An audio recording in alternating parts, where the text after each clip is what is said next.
These are two sprint technique mistakes and how to fix them. In this video, I'm going to give you guys two very common sprinting errors that I encounter while training athletes and the easiest ways to fix them. My name is Jacob Cabazzuto. I own Cab Training, and what I do for a living is help football players get faster.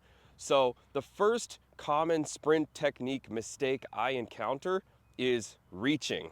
So just to go a little bit further on what reaching is in terms of sprinting, it's when an athlete's foot lands in front of their center of mass. Your center of mass is just where your pelvis is.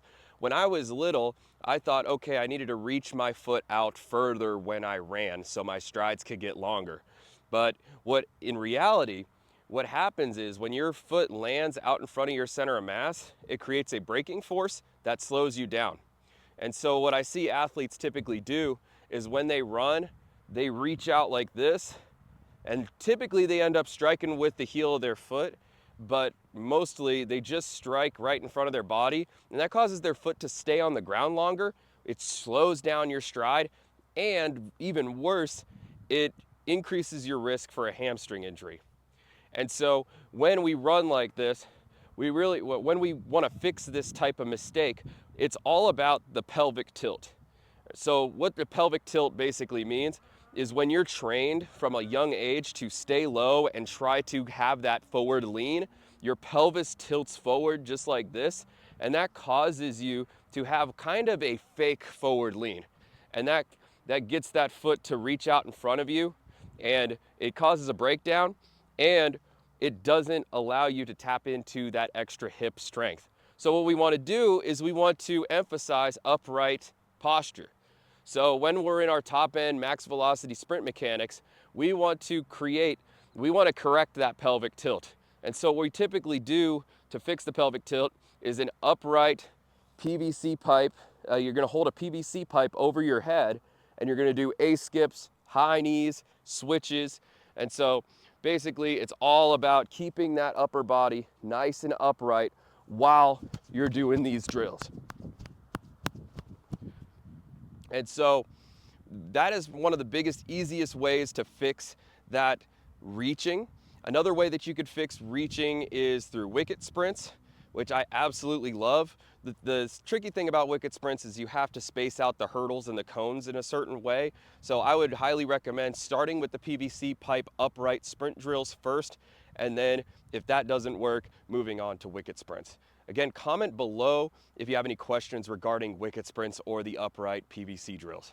Mistake number two, one of the most common errors that I see, especially in youth and developing athletes, is heel striking. And everybody just likes to yell at athletes to tell them to get on the balls of their feet. And I'm guilty of this too. But of course, we want to strike with the correct part of the foot, the front end of the foot. And part of fixing this error is drilling it, teaching kids how to properly land with the right part of their foot. By doing the A skips and the high knees and making sure that they think about it consciously, striking with the front end of the foot. But two of the most common ways that I like to fix foot strike is jumping rope and barefoot sprinting. And so with jumping rope, it's just all about foot reactivity and strength. When we jump rope, we train the ankles, we train the foot to react off the ground faster, be more stable, and push off the ground. And so what a lot of the times, especially with youth and developing athletes, is their feet and ankles and their lower leg are not strong enough to hold up their growing body. And so what happens is they think that they need to hit the ground harder with their heel so they can produce more force to run faster. And that's the only way that they could that they can try to keep up with people, is to strike with their heel so they could hit the ground harder. But we need to train the foot and ankle to hit hard with the ball of the foot. And the best way to do that is with jump rope. The second best way to do it is by taking off your shoes and having that foot to ground connection, doing barefoot sprinting, barefoot pogos. That is really going to get that connection with the ground, because kids are just used to wearing shoes with their heel elevated or with extra padding on their heel, like basketball shoes or sneakers like this, where we're really focused on putting space between our foot and the ground. But when we take away that space between your foot and the ground, it shows the kids, wow, it really does kind of suck running on your heels. And so I want you guys to try jumping rope and barefoot running, and I think it's gonna really help your kids with their heel striking. So if you have an athlete that reaches when they run or heel strike when they run, comment down below, and if this helped you, like this video and subscribe to Cab Training so you guys can see more videos like this. Thanks for watching, and let's get better today.